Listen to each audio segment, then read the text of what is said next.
Welcome to episode 357 of the Membership Geeks podcast, and today we're talking all about how to breathe new life into your older membership content. You're listening to the Membership Geeks podcast, bringing you proven practical tips and advice from the leading experts on growing a successful membership business each and every week. And now here are your hosts, Mike Morrison and Callie Willows. Well, hello there. Welcome to this week's episode. Hope you're doing well. Hope you are looking forward to another dose of proven practical tips and advice on growing a successful membership business. And if you don't know already, I am one of your hosts, Mike Morrison, joined by my other half. Many would say the better half of the Membership Geeks, the one and only Callie Willows. Hello there. And today we're talking all about breathing new life into your older membership content. You know, as you run your membership for years and years and years, you'll find that actually the stuff you created several years ago, early on in your journey, is starting to show its age a little bit. And so you might be faced with a bit of a conundrum. Do you just leave older stuff in your content library and just continuously add to that library? It's getting bigger and bigger and bigger. There's more stuff for people to have to wade through to get what they're looking for. Or do you start getting rid of some stuff? So all of that hard work you put into creating certain content, you just throw it out. Well, actually, there's a better way. There's a better alternative, and that is to find different ways of breathing new life, injecting a bit of new energy into your older membership content, because it might still hold a lot of value. Yeah, there can be a lot of gold in those archives of your membership content, and you don't want it to go to waste. Definitely. You know, not every topic changes.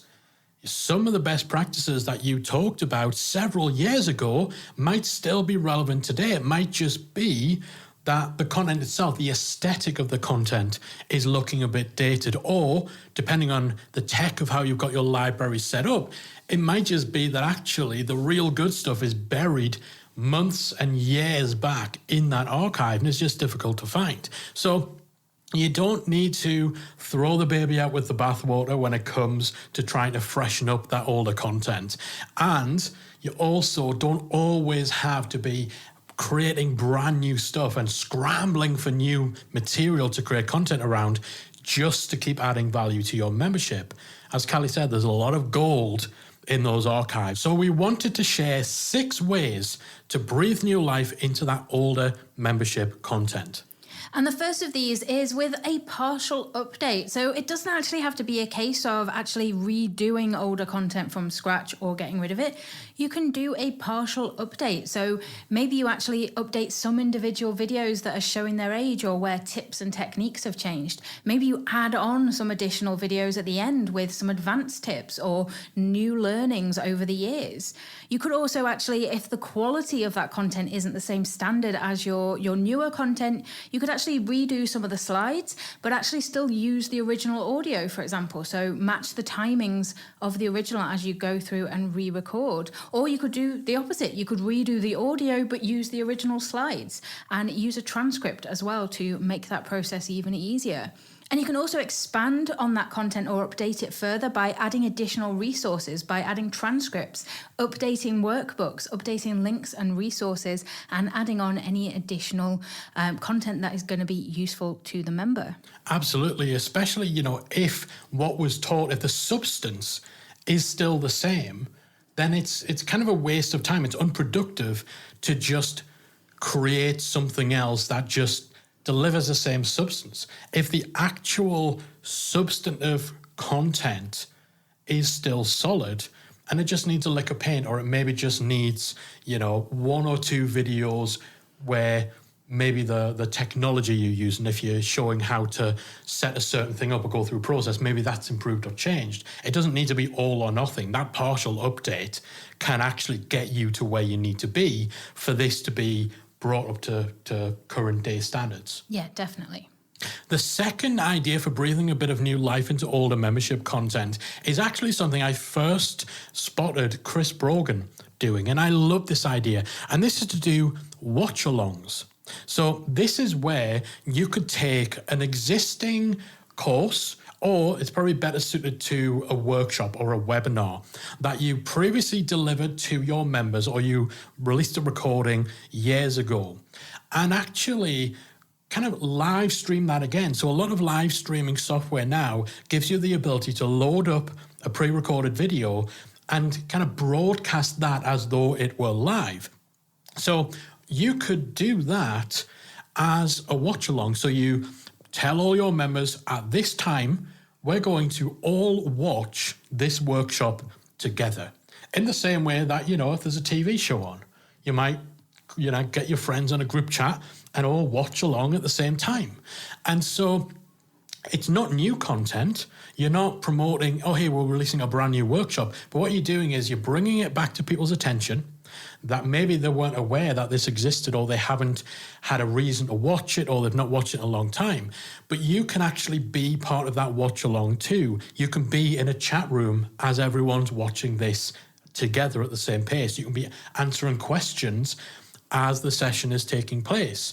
It even gives you the opportunity of kind of having a little bit of fun with it, of like, oh, man, I hate the sound of my own voice, so I didn't realize I said that, or, wow, talk about a dated reference. Like, you can have a bit of fun with that by being there in with your members, watching along the same training, the same workshop, and chatting as you do so. You might even extend that chat after the session you're watching has ended. Have a little Q&A session that takes place afterwards, where you get to share some updated ideas. You get to expand on some of the things that were covered. So the source material, the core content, is the same as it was. It doesn't have to be new to hold value, but that watch along and, making yourself available to do a Q&A is going to give you other avenues of adding to the value. And even if you don't do that, even if you're not doing extra Q&A, just bringing it to people's attention, just giving people that day and that time where you bring them together as a cohort, you're all watching at the same time, that can have value in and of itself and breathe a lot more life and energy into your content archives, especially if it's something that you do regularly. Yeah, it's a great way to engage with your members as well, I think. On a more personal level, definitely. It's kind of like Quentin Tarantino inviting you around, or inviting you into a group chat to all watch Reservoir Dogs at the same time. They might have seen that movie a whole bunch of times, and it came out in the early 90s, so it's, oh my word, it's like nearly 30 years old now. Oh, jeez. Yeah, we're getting old. But, A, it doesn't diminish the quality or the value of that movie, but B, that experience is massively elevated from being in the room virtually with the person who created it and talking through things in the context of the current day. Like, anyone who's a fan of that movie, they wouldn't care about the fact that it's an older movie or that they've seen it a bunch of times if they're watching it alongside the director, right? So from your membership's perspective, the opportunity to rewatch a training with you, the expert, the founder, the person who recorded it, that in and of itself holds a massive amount of value. So definitely a way of injecting a bit of new life into older content. Fun fact, I've never actually seen Reservoir Dogs. Have I not made you watch Reservoir Dogs? No, oh, not yet. That's tonight sorted. Yeah, our third way is really simple, and that is to feature older content in your weekly Members Digest. So if you've listened to this podcast for a while, if you're an Academy member, you know that we recommend sending a weekly email to your members. Now, one of the things that you would usually include in this email is new content that's been released or new calls that have happened. But you can also use this as an opportunity to highlight the best content from your archives. And this is great if actually you're not releasing new content on a weekly basis, because you can use this as an extra talking point for your members there. And you can also highlight it around particular times as well. So if you've got content to do with taking a vacation, for example, start highlighting that in your member email as you're approaching the summer.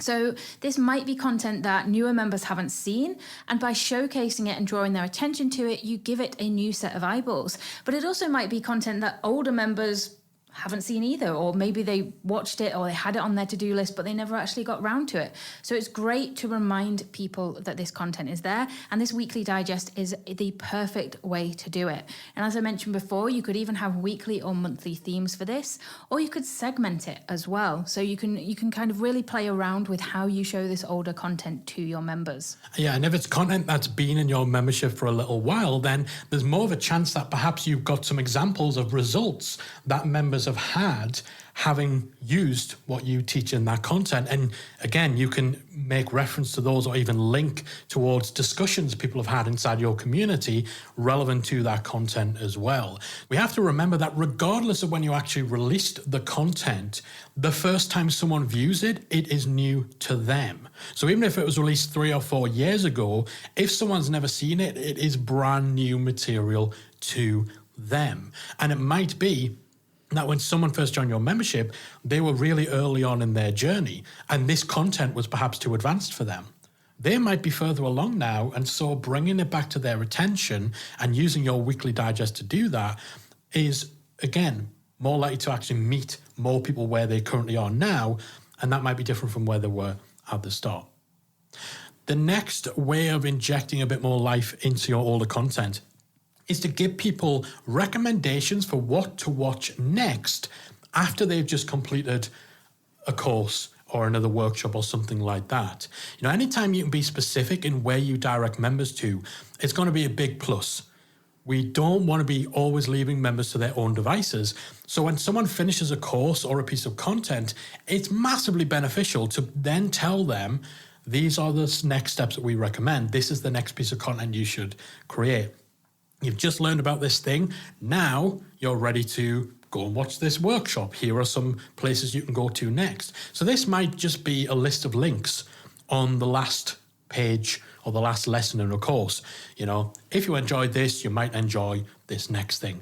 You might more directly integrate it into your content. There might be actually a slide in your course for that lesson. It might be something that you put inside your workbook. You might create a piece of bridging content, you know, a little 5 or 10 minute video that connects the dots between the content someone's just watched and the content you're going to direct them to next. Now, if you're not already doing this, again, it can be a great way to not only put some focus on older content that still has a lot of value, but also just to improve the overall member experience, because the last thing you want if someone's just finished watching a fantastic course or workshop is for them to have to go back to your library to try and figure out, okay, what do I want to learn about next? What do I think I should do next? Anytime you can give people direction, anytime you can show them the next step, it's going to massively enhance and improve their experience as a member. And again, often that best next step will be found in some of your older content. Yeah, it's an absolutely perfect way to avoid that "what do I do now" question. Yeah, because actually, if people are asking themselves, what do I do now? One of the options for what to do now is to cancel. Yeah. You know, if it doesn't come naturally to them, if the answer to that question isn't obvious, there's a chance that they'll be thinking, oh, actually, I can't think of anything else that I need, so maybe I just don't need this membership. And it might not be that they don't need something else or that they master something. It might just be, you know, we don't know what we don't know. So your older content and tapping into the value of that archive of content you previously released in order to enable you to better direct your members, it's going to improve member experience, going to improve retention, and it gets more life and more longevity for the content you've already created. And you also want to consider repurposing some of that older membership content into free content to help you attract more new members. So there's definitely benefits of giving away snippets of your paid content in your marketing. And this is something we talk about quite frequently as a content marketing practice. It helps to whet people's appetite, it gives someone a taste, and it has them wanting more of what your membership can offer them. And while our instinct is to protect our paid content at all costs, doing this, repurposing your older content into free content, doesn't diminish its value at all. So you can turn membership courses or membership content into podcasts, into blogs, into videos, and you can then have a call to action to join to get the rest of that course that content is taken from. So there's also the option, if you're removing content from your membership altogether, to actually strip it for parts, essentially, before you put it on the scrap heap, and actually repurpose that into a new lead magnet, a new free video course for people to get them into your ecosystem. There's all different kinds of ways you can utilize this older content to, bring people in the door. Absolutely. So whether you're using it to just give a little sample, which if you've got a course that's got 20 lessons, giving away 3 of those lessons, it's not going to suddenly devalue your course, right? It just whets that appetite. But as you said there, if you are making the decision to not do some of the things we're talking about, to breathe more life into that older content, you're deciding, you know what, I'm just going to take this out of the library altogether. There's still some value in there. You can still do something with it, even if it's just part of it. Even if it's just taking 2 or 3 lessons and turn them into blog posts, and that's it. Like, it doesn't have to be all or nothing. You can always squeeze a bit more out of it.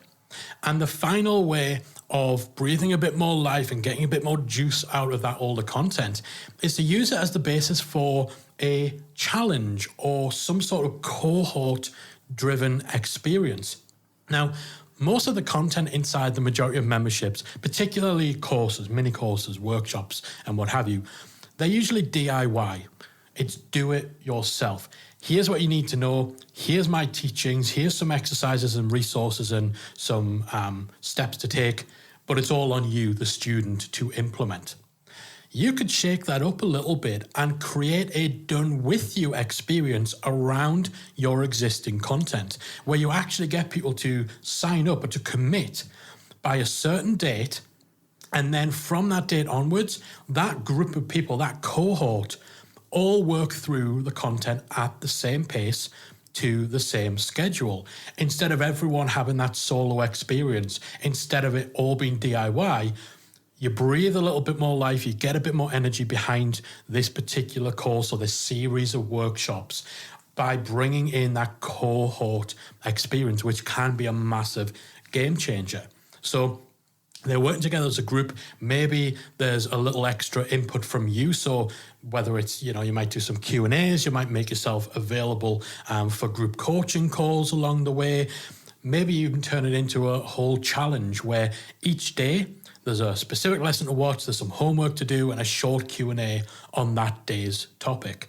These sorts of things, just changing the student experience, the learning experience, the way that this content is deployed, and the way you expect participants or students or members to consume it, just turning it on its head, making it more of a group thing, making it more interactive, giving a bit more purpose behind it by making it a challenge, by making it a cohort program.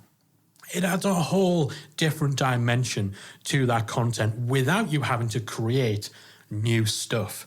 You're giving people direction, purpose, and focus. And you could even potentially charge a little more for this as a premium experience, especially if you're getting pretty hands-on in working with that group of people. Or a great way you can do it is to actually include it for free for members of the membership, but sell it as an extra option for people that aren't in your membership yet. Yeah, so it can be a great way of bringing new members in. If you're already part of the membership, you get to be part of this awesome person challenge.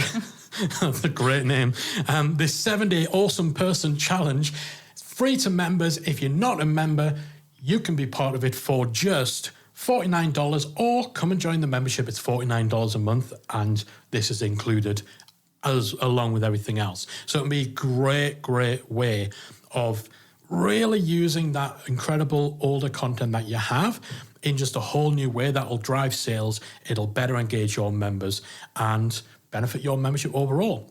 All right, so if you have been wondering what to do with that ever-expanding archive of content, if you've been worrying that some of the stuff is getting outdated and you don't know, do I just re-record the whole course? Do I just bin it completely? Do I do a new version or what? Then hopefully today's episode has given you some ideas on how to breathe new life into your older membership content. We'd love to hear from you on whether you've used any of these ideas. Maybe you're already doing some of this, or perhaps you've been inspired to try one or more of these out. Hit us up on social at Membership Geeks everywhere. We would love to hear from you. And that's it from this week. We'll catch you next week with another episode of the Membership Geeks podcast.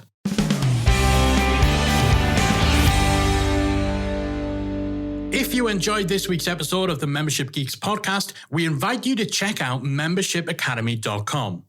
Membership Academy is the original membership about memberships, and it's the essential resource for anyone at any stage of starting, growing, and running a successful online membership business. Whether you're still trying to figure out what your idea is going to be and you need some help making it a reality, or whether your website is already up and running and you're looking for ways to grow and attract new members, then Membership Academy can help you to get to the next level. Not only do you get access to our step-by-step membership roadmap, our extensive training library, and exclusive member-only discount and tools, you'll also become part of our supportive, active community of membership owners that will help you along the way in your journey with feedback, encouragement, and advice. All of this and more make Membership Academy the #1 place to be for anyone looking to start, manage, and grow a successful membership business. Check it out and join the community at membershipacademy.com.